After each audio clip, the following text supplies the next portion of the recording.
방금 소개받은 김정학입니다. 계속 요즘은 이렇게 무슨 얘기할 게 있을 때 다 은택으로 해서 줌 카메라만 쳐다보고 이렇게 하니까 이런 기회가 오니까 저는 너무 좋은 거예요. 그래서 오늘 어젯밤에 설레서 잠도 안 왔습니다. 그래서 오늘 많이는 오시진 않았지만 오늘 제가 들려드릴 얘기를 몇 번간 이렇게 되뇌이고 왔습니다. 그래서 오늘 좀 도움이 되는 그런 얘기였으면 좋겠습니다. 제가 얘기를 시작하기 전에 저는 참 많이 돌아다니면서 살았습니다. 그러니까 대구가 고향입니다만은 대구에서 문화방송 프로듀서를 하다가 서울에 불교 방송이 생기니까 불교 방송에 호봉 몇 호봉 더 준다 그래서 올라갔습니다. 올라가서 거기서 한 6년쯤 근무를 하고 또 어디 딴 데 갈 데 없나 하고 폼 잡아 보니까 대구에 민방이 생겼습니다. 대구에 TBC, 제가 TBC 첫 FM 부장이었는데 드림 FM 아시죠? 드림 FM. 그거 제가 개국했습니다. 그래서 TBC에 와서 또 한 5년 근무하다가 2000년도에 이민을 갔습니다. 그래서 캐나다에 5년, 미국에 5년 있다가 천마아트 센터가 생긴다고 하니까 영남대학 총장님이 저를 꼬시러 오셨어요. 야, 니 이거 극장 생기는데 와서 네가 좀 맡아주면 좋겠다. 그래서 뒤도 안 돌아보고 왔습니다. 왔다가 5년쯤 있다가 가려고 하니까 문화부에서 오라 그래서 국악방송 본부장 하러 갔습니다. 끝나고 집에 가려고 그랬는데 구미로 오라 그래서 구미로 갔습니다. 구미 끝나고 교육박물관으로 왔습니다. 제가 왜 이 말씀을 길게 드리냐면은 저는 어떤 장소에 가서도 참 열심히 최선을 다해서 살았고 그 다음에 제가 거쳐갔던 곳이 다 뭔가 배울 곳이 있는 곳이었어요. 그래서 불교 방송에 근무할 때는 불교 공부 열심히 했고요. 그 다음에 대구에 왔을 때는 지역에 대해서 열심히 공부했습니다. 그 다음에 또 미국이나 캐나다에 있을 때는 소수민족으로서 제가 거기에서 살았던 거기 때문에 소수민족에 대해서 공부를 많이 하게 됐습니다. 그래서 갔다 와서는 그 다문화에 대해서 제가 특강도 하러 많이 다니고 그랬습니다. 그리고 국악에 가서 국악 공부도 많이 했고요. 그래서 제가 왜 여러 군데 다니면서 알았던 것들을 이렇게 모아서 마음 놓고 써먹을 수 있는 데가 박물관이라는 사실을 알았습니다. 그래서 정말 박물관이 한자 그대로 박물입니다. 박물. 많은 것들을 이렇게 모아놓고 있는 넓은, 옛날에 그 시골에 오는 박물장수가 왔다 박물장수가 왔다는 박물이라는 말이 바뀌어서 박물이 된 겁니다.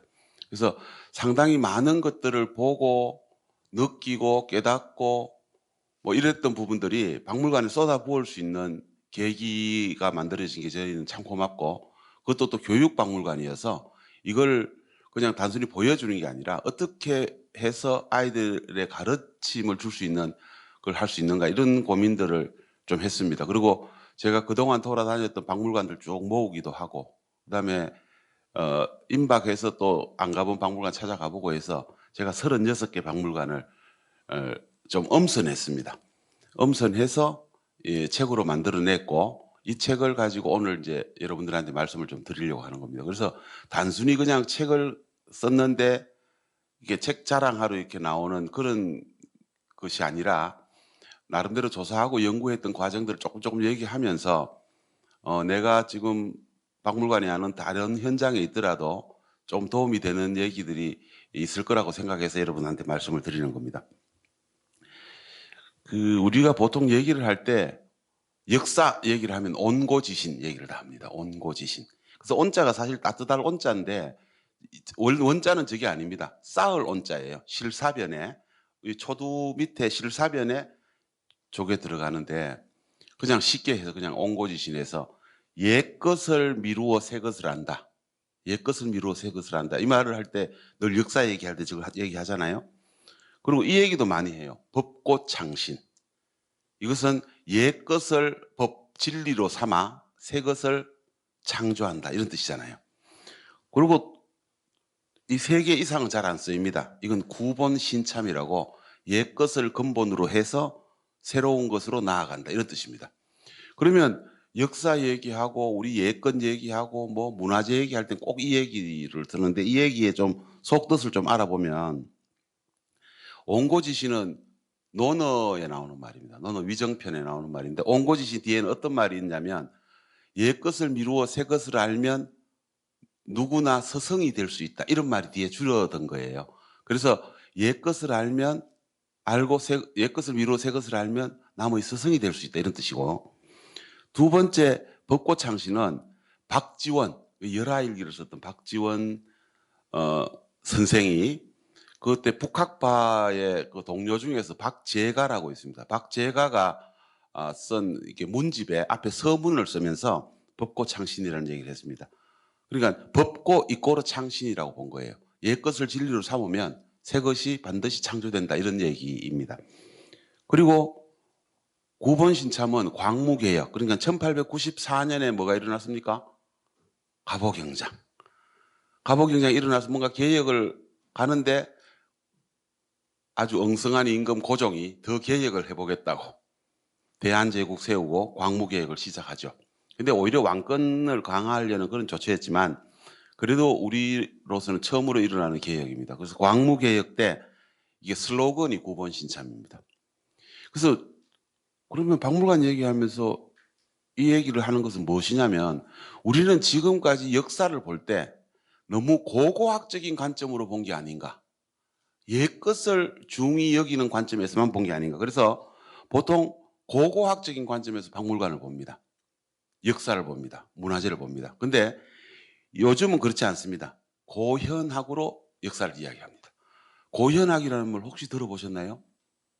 고고학은 있는 말이고 고현학은 당신이 지어낸 말 아니냐. 근데 고현학이라는 학문도 있습니다. 고고학은 아키올로지, 고현학은 모더널러지입니다. 예를 들어보면 만약 우리가 어디 무덤에서 이렇게 발굴을 하다가 빗살무늬 토기가 하나 나왔어요. 그럼 빗살무늬 토기를 그대로 가지고 그대로 박물관에 전시를 해서 사람들이 보고 이게 BC 몇 세기에 뭐 탄소 측정으로 해서 뭐 어떻게 됐고 어떻게 부서졌고 어떻게 복원했고 이런 것만 가르쳐 줬었는데 이제는 그렇지 않죠. 뭡니까? 어떤 디자이너가 턱 보고 야 빗살무늬 토기 이 디자인 끝내준다. 이걸 가지고 요즘 애들 보온 밥통 만들어 가지고 이렇게 해주면 참 좋겠다. 그래서 보통 우리 신문에서 그런 거 많이 보잖아요. 뭐 훈민정음체 같은 걸 해가지고 멋진 디자인을 해본다든가. 그래서 옛 것을 가지고 모티브를 얻어서 새로운 문명을 덮어 씌워서 뭔가 새로운 걸 만드는 거. 그게 모더널러지입니다. 그래서 이제는 박물관은 아키올로지로만 봐서는 안 된다는 거죠. 모더널러지까지 같이 생각해서 봐야 된다는 측면이 있습니다. 그래서 그러면 박물관은 당신 말대로 그렇게 변해가느냐? 변해갑니다. 보십시오. 역사란 것은 기록하고 보존하고 재현하고 이게 역사거든요. 기록하고 보존까지만 있다가 요즘 이제 재현이라는 말들이 나오지 않습니까? 그래서 그렇게 해서 모더널러지를 실현하기도 하고 그다음에 역사란 것은 자기에 대한 존재감을 일단 이해를 하고 그다음에 존재감을 인식을 하고 나면 책임감이 생깁니다. 그리고 이 책임감이 연대했을 때 정의감이 됩니다. 그래서 과거에서부터 이렇게 미래로까지 올라오는 과정 이걸 전부 역사라고 보는 거죠. 그래서 지금 세계의 박물관들은 이런 순서로 진화합니다. 아이존, 핸존, 마인존, 필존. 그러면 아이존은 뭡니까? 옛날 대학 박물관에 가면 그냥 진열장 같은 거 이렇게 몇 개 놓고 그리고 늘 문을 열어놓지도 않죠. 박물관 좀 보겠습니다. 그러면 조교가 뛰어나와서 문 열어주면 들어가서 봅니다. 보는데 삼국유사가 있은들 표지만 보고 삼국사기가 있은들 표지만 보지 않습니까? 그리고 밑에 진본으로 뭐 진본입니다. 뭐 보물 몇 호 이렇게 했는 단순히 눈으로만 문화재를 볼 수 있도록 만든 거 그게 아이존 박물관입니다. 저는 1960년대까지가 아이존이었죠. 그 다음엔 핸즈온입니다. 요즘 애들이 참여 관찰, 참여 학습, 체험 학습 그래가지고 막 이렇게 만들어 보기도 하고 부서진 걸 붙여 보기도 하고 손으로 만져본다고 그래서 핸즈온입니다. 지금 우리나라 박물관들 체험학습, 박물관 교육은 전부 핸즈온 중심으로 가고 있습니다. 근데 디지털 시대가 도래하고 나서는 마인드온으로 넘어섰습니다. 지금 세계 박물관들은 모두가 마인드온이 대세입니다. 그래서 마인드온은 뭐냐? 영상물을 보여준다든가 디지털을 이용해서 뭐 쉽게 자료를 찾는다거나 이런 걸로 해서 문화재에 더 쉽게 접근할 수 있도록, 역사에 더 쉽게 접근할 수 있도록 만드는 겁니다. 그래서 옛날에는 뭔가 하나 가르쳐주기 위해서는 판넬로 쫙 붙여놨잖아요, 벽에. 그래서 아이들이 박물관 보러 가면 문화재는 안 보고 판넬만 베껴 오잖아요. 그래서 이제는 그 판넬 자체가 다 영상으로 들어가잖아요. 영상을 5분이나 10분 정도 보면은 역사의 한 팩트를 이해할 수 있도록. 그래서 마인드온 박물관이고, 필드온은 아직은 이 필드온 시대는 도래하지 않았습니다만은 문화재를 보고 모든 날리지하고 잘 융합이 되어서 내가 깊이 감동받는 것. 이게 필드온 박물관입니다. 그래서 지금은 마인드온 박물관으로 넘어서고 있는 단계. 이렇게 보시면 됩니다. 그래서 제가 돌아다닌 36개의 박물관이 다 마인드온 박물관에 굉장히 가까웠습니다. 이런 말 혹시 들어보셨습니까? 스마트폰이 있는데 역사는 뭐하러 배워? 스마트폰이 있는데. 선생님이 뭐 1894년에 갑오경장이 일어났고 1893년에는 선생님 뭐 일어났는데요? 그거는 잘 모르겠는데. 야, 우리 선생 별 아는 거 없다. 스마트폰에는 다 나오는데 라고 묻죠. 그래서 스마트폰이 있는데 역사는 뭐하러 하냐고 주장했던 사람이 이 사람입니다. 세임 와인버그라는 분입니다. 이분은 역사 선생님이세요. 이분이 했는 말 한번 볼까요? 시대의 변화를 따라잡지 못하는 교육 현실, 넘쳐나는 디지털 정보의 진실과 거짓을 어떻게 구별할 것인가? 변화하는 시대에 걸맞는 교육과정과 정책과 교육자가 같이 변해야 한다. 그러니까 이게 무슨 얘기냐면요. 이게 이 사람이 쓴 책입니다. 휴대폰이 이미 있는데 역사는 왜 배워? 번역이 됐죠. 내 손안에 스마트폰이 있는데 왜 역사를 배워야 할까? 이게 요즘 베스트셀러입니다. 굉장히 역사에 접근하는 시각을 걱정하는 거죠. 걱정하는 겁니다. 또 걱정하는 사람 또 있습니다. 전문가시, 나도 당신만큼 많은데 교수님, 우리도 많이 압니다. 교수님 가르치는 것보다 우리가 더 많이 압니다. 라는 생각. 왜? 가짜 뉴스라든가 이런 부분에 대해서 지금 정보의 홍수에 빠져 있잖아요. 이런 분이 얘기했어요. 톰 니콜스라고. 이분은 러시아 전공하시는 분이고, 러시아학을 전공하시는 분이고, 하버드 대학 나오신 분입니다. 이분이 이렇게 얘기해요. 교육은 일평생 배움을 멈추지 않은 사람으로 만드는 것이 목표인데, 우리는 약간의 배움이 교육의 시작이 아니라 종착점이 되어버린 시대에 살고 있다. 그러니까 조금 알았다고 해서 그냥 그게 끝이라고 생각하는 거죠. 인터넷만 뒤져보고 그게 답이라고 생각하는 거죠. 옛날에 우리 영어 사전 찾으면 쭉 찾으면 뜻 1, 2, 3, 4 해가지고 14번, 15번 뜻을 가지고 해석을 해야 풀리는 문장들이 있잖아요. 근데 그냥 1번, 2번만 가지고 아무리 뜻을 맞춰봐도 번역이 안 되는 그런 게 이제 인터넷으로 들어갔지만 아직도 그냥 뭐 번역은 파파고한테 맡겨버리고 그다음에 사전은 그냥 사전 찾아버리고 이런 상태에서 그리고 가짜 뉴스에 쏘가버리고 이렇게 해서 역사의 진실이라든가 이런 걸 참 못 보지 않는가 이런 걸 개탄하는 사람들이 있습니다. 그래서 박물관이 마인드온 박물관이 되면 가서 감상하는 사람과 그다음에 그것을 박물관 세운 사람과 박물관을 운영하는 사람과 이런 사람들이 삼박자가 딱 맞아야지만이 박물관이 존재하게 되는 겁니다. 그래서 이제는 박물관도 그냥 헛으로 만나야 될 개체는 아니다 이렇게 말씀드릴 수 있습니다. 이분이 쓴 책이 이겁니다. 전문가의 죽음이라는 책인데 국내에는 이렇게 번역됐습니다. 전문가와 강적들 이렇게 해서 나도 너만큼 알아.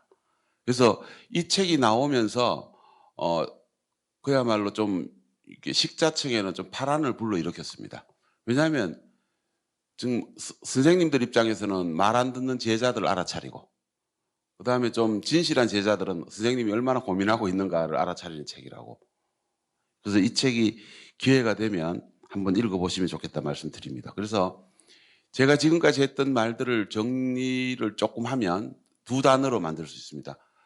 일단 생각하고 뭘 바라보고 하는 부분이 굉장히 좀 크리에이티비티가 있었으면 좋겠다 하는 거고요. 그다음에 그 크리에이티비티가 지한테만 있어야 되는 게 아니라 소통을 해야 된다 하는 부분입니다. 그래서 한 역사는 절대 역사 자체로 존재하지 않습니다. 그러니까 문학사는 문학사대로 존재한다든가 음악사는 음악사대로 존재하지 않습니다. 만약 문학사 시를 쓴 사람이 누가 작곡을 해서 가곡으로 불렀다. 그러면 음악과 문학이 어떤 형식으로든 융합되고 복합된 거죠. 그리고 옛날 그 작가들이 이렇게 그림을 그려주면 그 그림 가지고 시인이 시집의 표지로 삼았다. 이런 부분들도 자기의 문학을 이해하는 작가의 그림이라는 그 증거 아닙니까? 그래서 저희가 교육박물관에서 지지난 해에 대구의 문화사하고 경제사를 이렇게 정리를 쭉 해봤습니다. 그러니까 경제사, 음악사, 문학사, 미술사, 연극사 이렇게 해보니까 경제가 많이 흥했을 때 예술도 같이 흥하게 됩니다. 그러니까 인심이 좋을 때, 돈이 좀 돌 때 예술도 같이 발전하는 거라는 거죠. 그래서 그야말로 서로 그 하면서 역사는 발전되는 것인데 이렇게 소통하지 않으면 역사는 상당히 자리 잡기 어려운 부분이 있습니다. 그래서 박물관 현장에 가서도 그런 걸 느끼실 수 있을 겁니다. 그래서 제가 이런 고민들을 하고 박물관에 대해서 글을 좀 써야 되겠다라고 생각하는 차에 영남일보에서 원고 청탁이 착 들어왔습니다. 이 원고 좀 써라. 근데 원고를 쓰려면 한 달에 원고지 한 40매 쓰는 것도 그렇게 힘이 들더라고요. 그래서 그래도 우리 교육박물관은 아무리 돈을 줘도 바깥에 광고할 수 있는 기관이 아닙니다. 이제 공립박물관이니까 돈 주고 광고를 못하니까 내가 광고 삼아 뛰어다녀야 되겠다. 그래서 영남일보에 이름 한자라도 내는 게 우리 박물관 홍보가 아니겠는가 싶어서 18번을 썼습니다. 월 1회 금요일에 나가는 위클리 매거진에 이제 글 쓰니까 15번 쓰고 말려고 그랬는데 이걸 책으로 묶으려면 3번쯤 더 써야 된대요. 그래서 18번을 썼습니다. 18번 써서 이제 책으로 만들게 됐고요. 그래서 이렇게 광고도 만들어서 신문에 이렇게 내줬습니다. 그래서 그리고 제가 좋아하는 동료가 이런 것도 만들었습니다. 한번 보실래요?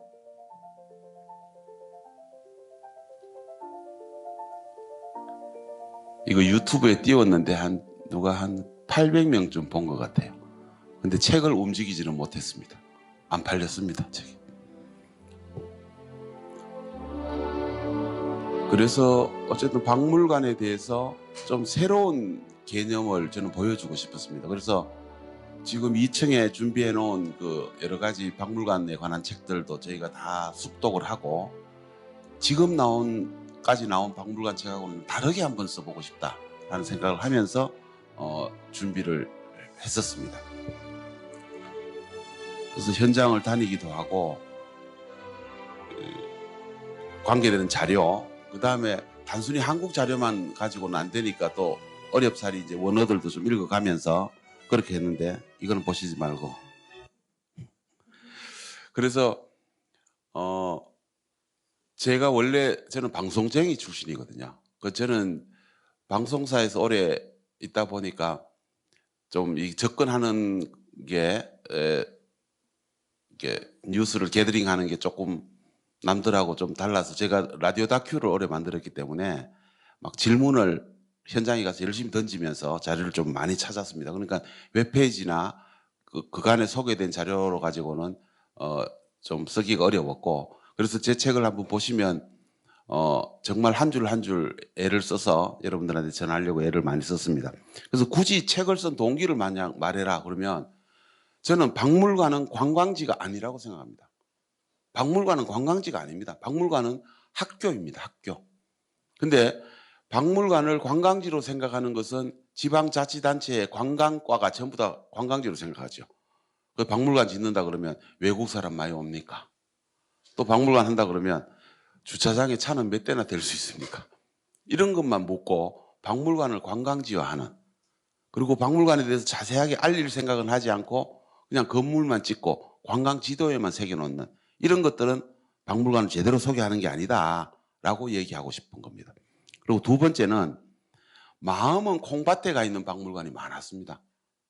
뭐냐면 박물관이면 그 박물관의 처음에 취지와 이런 것들을 충분히 수행할 수 있는 박물관이어야 되는데 박물관에 어디 모 지자체에 있는 박물관에는 지금 한 3년쯤 지났는데요. 50명도 안 왔다 갔습니다. 그런 박물관 있습니다. 그리고 오늘 박물관에 앱을 만들었는데 박물관 직원이 20명인데 20명도 다운로드 안 한 박물관. 그리고 그 전라도 보성에 가면 차박물관이 있는데 안에 전시된 건 아무것도 없습니다. 유물 없고 그냥 하드웨어, 건물만 지어놓고 그리고 어떻게 운영해야 될 것인지 어떤 교육이 이루어질 것인지 이게 없습니다. 지금 전국에 박물관이 1,400개쯤 되거든요. 근데 진짜 웃기는 박물관들이 너무 많습니다. 그리고 제주도에 가면 박물관이라고 한판은 크게 붙여놨는데 가보면 전부 옛날 거 모아가지고 뭐 엄마 어렸을 적에 아빠 어렸을 적에 이러면서 앞 밖에서 돈 1,000원, 2,000원 받는 걸로 만족하는 박물관들이 굉장히 많잖아요. 그래서 그런 부분들이 잘못됐다는 거죠. 그래서 특히 관에서 운영하는 박물관 자체가 엉터리로 가는 경우가 굉장히 많기 때문에 그거 제가 좀 뭔가 야단치고 싶어서 만들었고요. 세 번째는 삼합의 현장을 확인해야겠습니다. 그러니까 처음에 박물관을 어떻게 만들자라고 설립자가 뜻을 내고 그다음에 그걸 만들어서 운영하는 사람이 열심히 그 빛나게 운영을 하고 찾아가는 사람이 공부를 좀 하고 찾아가서 그 박물관에 대해서 배우려고 하는 이런 박물관. 이 삼합이 맞는 박물관을 나는 찾아다니자. 이렇게 결심했습니다. 그래서 제가 찾았던 박물관들이 이제 소개가 되는 겁니다. 그 혹시 MBC에 보면 아침에 FM 모닝쇼를 들으신 적 있죠? 김묘선이라는 친구가 MC를 합니다. 그 친구가 선배님 책을 냈는데 뭐라도 도움을 드리고 싶어요. 그래서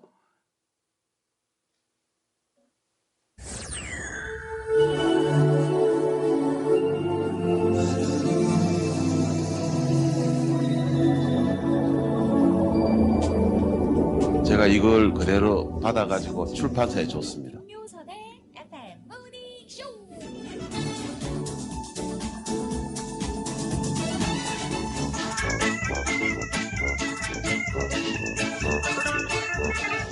묘선이가 책 읽어준다.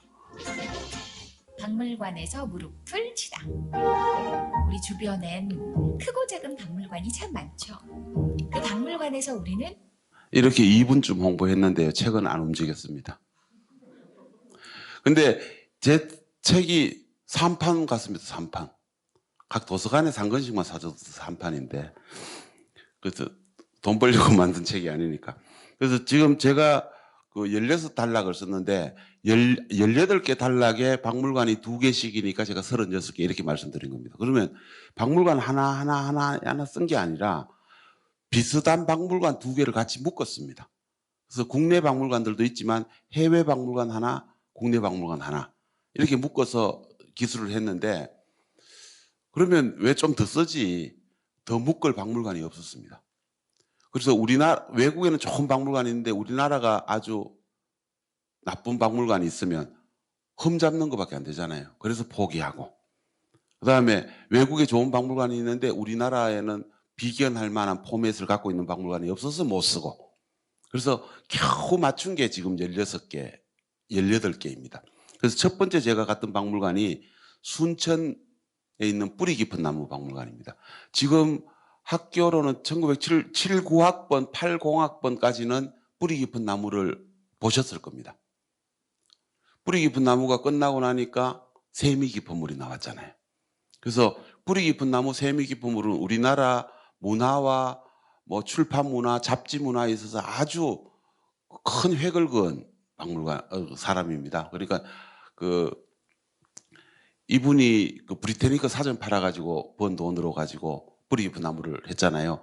이분이 돌아가시고 나서 고향이 순천인데 순천에서 박물관을 만들었습니다. 그리고 그 앞에 있는 한옥들 있지 않습니까? 이 한옥은 김무규 선생이라고 그 가야금 검은고 장인이 그 생가를 그대로 옮겨와서 이 박물관하고 어울리게 만드는 겁니다. 그래서 만약 순천에 나간 읍성만 구경하셨다면 앞으로 가시면 반드시 뿌리 깊은 나무 박물관을 보셔야 되고요. 그리고 밑에 있는 박물관은요, 중국 베이징에 있는 루신 박물관입니다. 우리는 루신 너무너무 잘 알잖아요. 그리고 루신이 그렇게 뭐 대작을 쓴 건 아닙니다만 아큐정전이라든가 이런 작품들 가지고 우리가 많이 감명받고 왔고, 그다음에 우리나라가 루신을 상당히 좋아하는 국가 중에 하나입니다. 그래서 루신 박물관에 가면 세계에서 나온 루신 책들이 쭉 다 있는데 제가 갔을 때는 우리나라 책은 한 권도 없었습니다. 그래서 제가 주중문화원장한테 왜 우리나라 책이 없냐고, 우리나라가 전 세계에서 루신 책을 제일 많이 발간한 곳인데, 그래서 지금 그 문화원장이 열심히 모아가지고 거기에 기증했습니다. 지금 가면 이제 국내 책들이 많이 있는데, 루시는 굉장히 여러 군데를 옮겨 다니면서 살았습니다. 상해에도 살고 뭐 서홍에서 태어나서 상해, 뭐 북경, 남경 이런 데 많이 옮기면서 살았는데, 북경이 그나마 제일 오래 있었고 북경에서 이제 생을 마쳤으니까 북경에 루신 박물관이 있습니다. 그래서 루신의 옛 집하고 같이 찍어놓은 건데, 그래서 이게 한창기 선생하고 루신하고는 자기의 문화를 끝까지 붙들고 전하려고 하는 애를 쓴 모습들이 비슷해서 그렇게 첫 번째 결합했습니다. 그래서 심장은 뛰었지만 마음은 편안했다라는 제목으로 두 박물관을 묶었고요. 두 번째는 워싱턴 DC에 가면은 뉴지엄이라고 있습니다. 뉴스 플러스 미지움입니다. 그걸 줄여서 뉴지엄 이렇게 바꿔서 언론 박물관인데, 이 언론 박물관은 원래 그 버지니아 쪽에 있었습니다. 있다가 거기 8년 있다가 이렇게 큰 건물을 지어서 왔는데 지금은 하질 않습니다. 지금 우선 잠정적으로 좀 쉬고 있습니다. 왜냐하면 그 재단이 재정난을 겪고 있어가지고 저 큰 건물 그대로 지고 지금 문을 닫아놓은 상태인데, 대단히 감동적인 그 박물관입니다. 뉴스로 가지고 박물관을 만든다는 언론 상상하기 참 어렵죠. 조선일보가 신문박물관이 있고 뭐 동아일보가 신문박물관이 있지만은 비교를 할 수가 없습니다. 그래서 저기 가면 내가 역사 중간에 와 있구나라는 걸 느낄 수 있도록 만들어 놓은 박물관이고요. 그리고 그 밑에 있는 것은 미국 구술 프로젝트 스토리코어라는 건데, 이건 뒷부분에 가서 좀 자세히 설명합니다만은, 이런 스튜디오를 만든 이 고물 뭐 트럭이라 그러나요? 고물 버스를 가지고 미국 50개 주를 돌아다닙니다.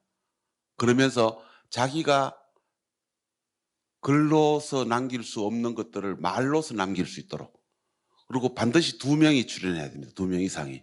사랑하고 고맙고 미안한 얘기를 면전에서 녹음할 수 있도록 만든 스튜디오입니다. 이 스튜디오를 가지고 미국 50개 주를 돌아다닙니다. 요즘 많이 보는 구술 프로젝트, 그래서 대구 여성재단에서도 뭐 할머니들 시장에서 이렇게 장사하는 할머니들 가지고 역사를 채로 가겠다라고 하는데, 그것의 라이브판입니다. 그래서 이 스토리코어와 뮤지엄을 같이 결합을 하면서 정말 역사의 중간에 내가 와 있다라는 걸 알아차릴 수 있도록 했고요. 세 번째는 문경을 갔습니다. 문경 옛길 박물관. 길을 가지고 박물관을 만들 수 있다는 것 자체도 기가 막히죠.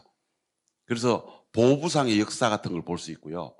그다음에 고산자 김정호의 지도 만드는 이야기들이 저기에 가면 가득 있습니다. 그래서 옛길 박물관은 꼭 한번 가보셔야 됩니다. 눈에 보이지 않는 것 가지고 만든 박물관입니다. 그리고 밑에는 일본 교토에 있는 한자 박물관입니다. 일본 교토의 관광지로 들어가려면 기온을 지나가야 되는데 그 기온 들어가는 입구에 있습니다. 그러니까 이 한자 박물관은 한자 쓰는 나라가 어디입니까? 중국, 우리, 일본, 베트남 이렇게 4개국이 한자 문화권이라고 그러죠. 근데 중국은 이제 다 간자가 돼버렸잖아요. 그리고 일본은 약자고 쪽자입니다. 근데 한자를 그야말로 풀리 쓰는 나라는 우리나라입니다. 우리나라는 정자가 그대로 살아있잖아요. 그래서 사실 한자의 종주국은 한국임에도 불구하고 일본 애들의 상언을 우리가 당할 수가 없잖아요. 그래서 보통 가면 다 200행 좀 국립박물관도 200엔, 300엔 내고 들어가는데 여기는 800엔 내고 들어가야 됩니다. 그래도 줄을 섭니다. 그 여기에 가면 정말 한자에 대해서 정말 아주 확연하게 가르쳐 주고 한자의 우수성 같은 걸 가르쳐 주는데 거기 가면 한 코너에 이런 게 있습니다. 한국 문교부 장관, 아니 그러니까 교육부 장관, 중국, 일본 교육부 장관 세 사람이 모여서 간자도 아니고 약자도 아니고 정자로 남아있는 3개 국가에서 정자만 뽑아보니까 공통되는 정자가 808자입니다. 808자는 꼭 아이들한테 가르치자라고 사인했는 그 무슨 이렇게 종이가 있어요. 근데 우리나라만 안 가르쳐요. 그러니까 한자 문화권에 있으면서 한글 전용이라는 이상한 국뽕에 시달리면서 한자 문화권의 문화 자체를 포기해버리는. 그래서 야 이런 부분들도 제가 박물관에 있으면 여러 문중에서 많이 찾아옵니다. 문중에 뭐 이렇게 그걸 기증하기도 하고 이러는데 한참 뭐 책 하나 기증받고 그 집안 잘난 집안 1시간쯤 얘기 들어줘야 됩니다. 그래서 내가 그분들한테 반드시 얘기하죠. 정말 어르신 위에 조상들이 남긴 문집 표지도 못 읽는 이런 시국에 그렇게 자꾸 조상 자랑만 하고 있으면 못합니까? 문중들끼리 좀 연대해서 한자 박물관을 하나 만들어서 최소한 우리 할아버지가 쓴 문집은 한자로라도 좀 읽어봤으면 좋겠다. 이런 마음이 들도록 해야 되지 않겠냐고. 그래서 지금이라도 만약 만들면 일본 한자 박물관보다 우리가 훨씬 더 잘 만들 수 있는데 요즘도 뭐 한자 얘기하는 사람들한테 꼭 이런 얘기 빠뜨리지 않고 합니다. 그 다음에 네 번째는 도쿄 장난감 박물관을 갔었습니다. 그리고 밑에는 미국 LA에 있는 노아의 방주라는 박물관입니다. 그러니까 위에 도쿄 장난감 박물관은 안에 모든 것이 다 나무입니다. 나무. 모든 장난감이 다 나무입니다. 그래서 이 나무로 만든 오무짱 박물관이 도대체 어떤 영향을 사회에 줬는가라고 내가 조금 이따가 말씀드리겠습니다. 그리고 이 노아의 방주는 노아의 방주가 어디에 나옵니까? 창세기 6장 11절에서 13절 내가 외웠는데 그래서 창세기에 보면 정말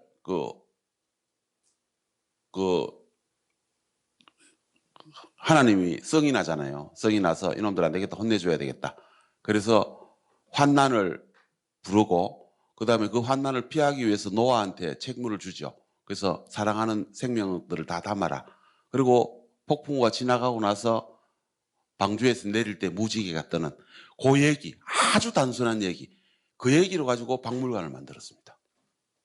그래서 노아 방주 그 박물관에 가니까 히잡선 여자들도 아랍 여자들도 같이 앉아서 아이들하고 노는 거예요.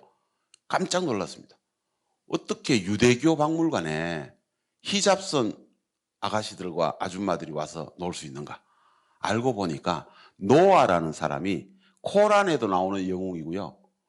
구약에도 나오는 영웅이에요. 그래서 그야말로 이야기의 주인공을 잡아가지고 세계적으로 교감할 수 있는 컨텐츠를 만들어낸 거잖아요.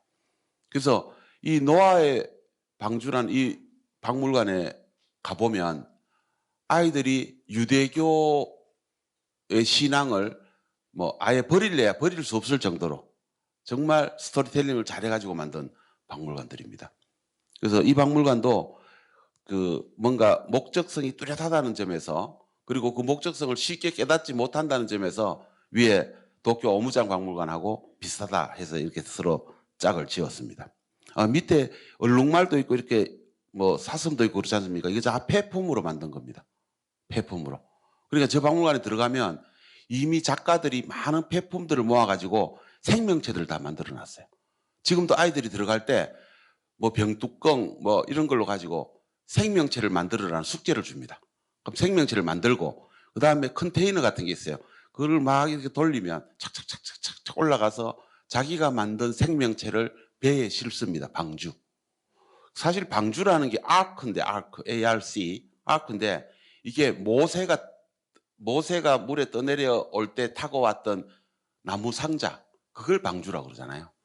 그래서 실제로 그 방주에다가 생명을 태워서 살리고 뒤로 가면 나중에 무지개가 켜지는데, 이 아이들한테 이 폐품들을 가지고 생명을 창조했다는 것부터 가르치는 것부터 시작해서 그 생명을 구하고 생명과 함께 어울리면서 복된 삶을 이어간다는 것을 가르쳐주는 박물관이에요. 그래서 이런 스토리텔링 가지고 만들면 우리나라 삼국유사 가지고는 144개의 박물관을 만들 수 있어요. 훨씬 더 감동적인 스토리텔링이 많잖아요. 근데 시도들을 못하고 있는 것 같습니다. 왜? 모든 박물관은 업자한테 맡기니까. 그 기획자가, 그 공무원이 직접 수행하려는 게 없죠. 돈은 50억 있고 공무원, 주사급 되는 공무원이 담당을 하면 그냥 입찰해가지고 넘겨줘 버리면 끝나는 것. 이게 박물관이 아닌데. 다섯 번째는 우리의 도시를 사랑하는 법. 이거는 하면서는 제가 좀 마음이 아팠습니다. 대구가 인구가 250만이지 않습니까? 250만 인구를 가지고 있는 도시가 역사 박물관이 없는 곳은 세계에서 대구밖에 없습니다.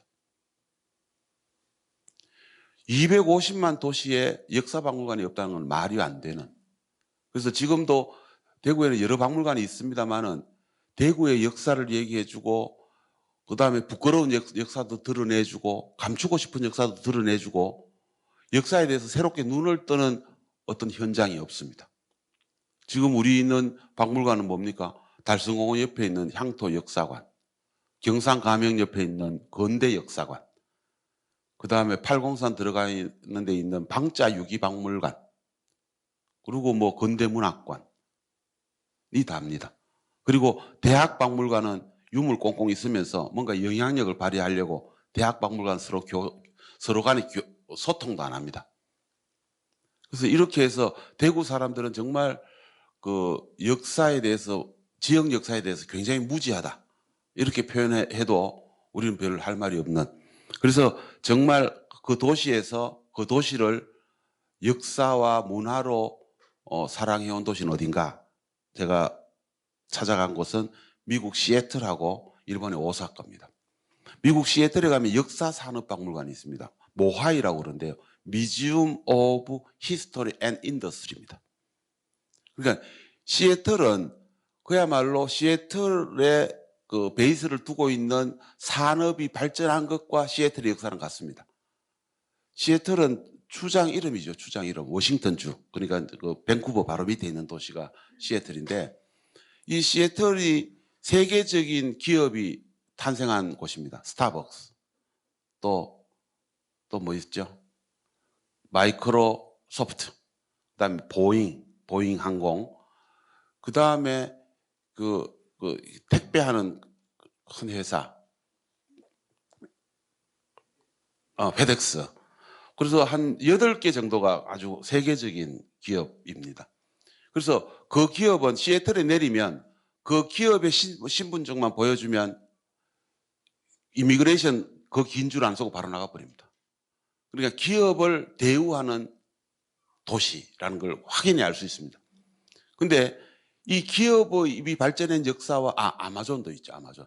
기업이 발전한 역사와 시애틀의 역사는 같다고 보고 그 산업의 역사를 보여주면서 도시의 역사를 같이 보여주는 겁니다. 그래서 제가 이걸 갖고 구미 같은 데서 이런 거 만들어야 안 되나 얘기 500번쯤 했는데 안 됐습니다. 그래서 그리고 그 베조스가 돈을 많이 벌어가지고 여기 산업역사박물관에 크게 기증을 합니다. 아마존 창업자가 기증을 해서 이제 지금 이렇게 역사가 와 있지만 지금에 만족하지 말고 그 이노베이션 뮤지엄이라고 박물관 안에 조그마한 박물관을 만들어서 주제가 What's Next입니다. 이 다음은 뭐냐? 우리가 이제 이 기업이 이 다음에 뭐냐를 생각해서 이 시애틀을 더 발전시켜야 된다는 메시지를 담은 박물관을 뮤지엄을 만든 거죠. 그런데 이렇게 지역의 역사에 대해서 소담스럽게 생각하는 이런 박물관이 있고, 그 다음에 생활의 금석관은, 금석이라는 게 뭔가 지금하고 옛날이라는 뜻이잖아요. 그러니까 옛날과 지금을 비교해서 오사카 사람들이 전쟁 이후에 어떤 집을 지으면서 지금까지 살아왔는가라는 것을 미니어처를 만들어서 그대로 보여줍니다. 그래서 오사카 사람들은 우리가 사는 주택을 계속 해줬기 때문에 오사카 주택박물관 이렇게 보통 부르는데 이건 주택의 이전의 삶입니다. 삶. 그러니까 그 대동아 전쟁 끝나고 거의 황폐해져 있을 무렵에 전부 다 고물 버스만 모아가지고 큰 광장에 이렇게 둥글게 만들고 거기서 취사하면서 살았던 그 아주 비참한 장면부터 시작해서 지금까지의 그 주택의 역사를 삶을 보여주는 박물관입니다. 그래서 이 도시의 삶을 이렇게 가감없이 드러내 보여주는 이런 박물관도 있구나. 우리가 배워야 된다 생각을 했고요. 그 다음에는 제가 아까 2000년에 이민을 갔다 그랬지 않습니까?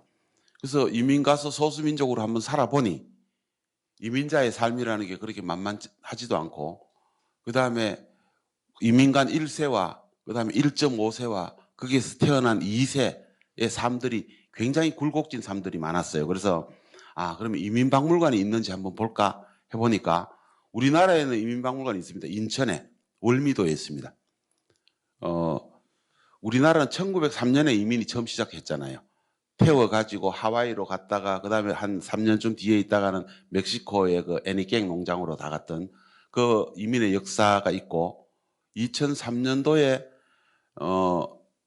미주 이민 100주년 할 때 캐나다 수교 40주년 이런 거 할 때 제가 거기 미국에 있어서 이 이민 관련 일도 프로그램도 많이 만들었었는데 지금 위에는 호주 멜버른에 있는 빅토리아 이민박물관입니다.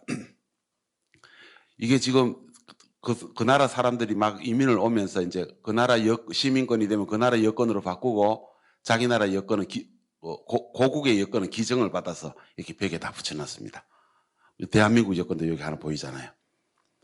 그래서 이민 온 사람들이 와서 어떻게 살아가는가, 어떻게 이민을 왔으며 어떻게 정착하고 어떻게 커뮤니티를 이루었는가 이런 걸 보여주는 겁니다. 근데 사실 우리나라는 이민이 허락되지 않은 나라잖아요. 이민은 다 결혼 이민이잖아요. 우리나라 이민은. 그래서 그야말로 결혼을 선택한 거지 이민을 선택해서 온 건 아닙니다. 그래서 캐나다나 호주나 미국이 가지고 있는 이민 정책과는 다른 거니까 우리나라 이민박물관하고 비교하기가 좀 어렵죠. 그리고 밑에는 요코하마에 있는 해외 이주 자료관입니다.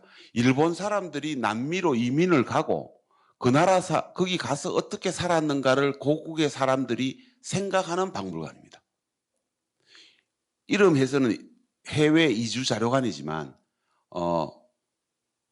이민 우리 영어책에 배웠죠. 이민을 들어오는 걸 뭐라 그럽니까? 이미그레이션. 나가는 거는 에미그레이션. 이렇게 배웠지 않습니까? 그러니까 일단 이미그레이션 자료들을 모아놓은 건데 이 사람들이 남미에 가서 고생 많이 했죠. 일본도. 그래서 toil in the soil 이렇게 했습니다. 이게 흙 속에 땀 이런 뜻이지 않습니까? 그러니까 파란만장 이런 뜻으로 번역이 되는데 그래서 자국 국민이 해외에 가서 어떻게 눈물겹게 살았는가라는 것을 보여주는 겁니다. 얼마나 솔직한 박물관이면 솔직한 태도입니까? 그래서 지금 우리는 조선통신사 하나도 이뜻 저뜻 다 갈리고 그 다음에 백제 유민들이 건너간 것도 이뜻 저뜻 다 갈리고 그래서 역사의 진실을 찾는다는 건 아직 굉장히 어렵습니다. 그래서 해외 박물관에서 이 나라 사람들은 어떻게 역사의 진실을 이렇게 가고 이렇게 믿고 이렇게 계승하는가 하는 것들을 알 수 있는 박물관의 한 단편이다 이렇게 말씀드릴 수 있고요. 7번째는 일본군 위안부 역사관. 이거 요즘에 말이 많았잖아요. 그 윤미향 의원 그 때문에. 근데 여기는 그렇게 지금 일하는 사람들이 좀 나쁜 짓을 해서 그렇지 취지는 굉장히 좋은 취지로 생겼습니다. 그리고 이거 처음 생길 때 제가 아는 분이 이걸 희사를 했습니다. 그러니까 옛날에 그 향토방 아파트를 지었던 대동건설 회장이 이 집을 다 지어서 기증을 했거든요. 그래서 내한테 오더니만은 야 내가 기증했다는 거 비문 하나 써다오 해서 제가 비문을 써줬는데 제가 재작년에 가보니까 그 비문이 아직 남아있더라고요. 그래서 이 일본군 위안부 역사관에 가서 일종의 트라우마를 느끼듯이 외국 사람들은 특히 유럽, 특히 유대인 이쪽은 뭐라 그러죠? 가스실에서 죽었던 그게 일종의 트라우마지 않습니까? 그래서 그 미국에 가면은 그 트라우마를 느끼는 박물관들이 여러 군데 있습니다만은 LA에 가면 관용의 박물관이라고 있습니다. 그래서 그 뮤지엄 오브 톨러런스입니다. 톨레랑스 박물관입니다.